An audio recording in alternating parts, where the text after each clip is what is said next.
বীরভূম এক ঐতিহাসিক জেলা, যেখানে শতাব্দী প্রাচীন মন্দির ও সংস্কৃতি একসাথে মিশে আছে। কিন্তু এখন সেই ঐতিহ্যের ওপর উঠেছে এক গুরুতর অভিযোগ।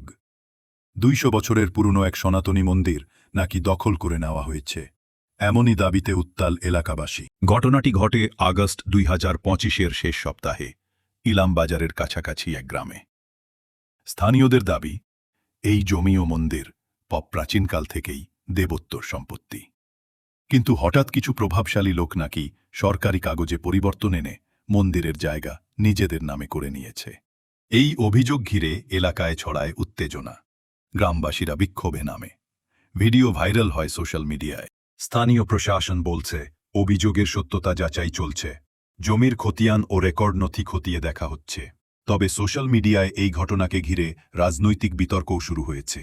একাংশ বলছে এটা শুধু মন্দির নয়, আমাদের সংস্কৃতির ওপর আঘাত।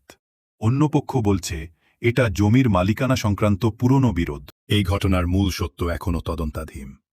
কিন্তু একটাই প্রশ্ন আজ মানুষের মনে, ২ শতাব্দীর ঐতিহ্য কি প্রশাসনের চোখের সামনেই হারিয়ে যাবে, নাকি সনাতনী ঐতিহ্য আবার নিজের জায়গায় ফিরবে? তোমার মতামত কমেন্টে জানাও। ধর্ম বাঁচাও, সংস্কৃতি বাঁচাও। জয় হিন্দ, জয় সনাতন।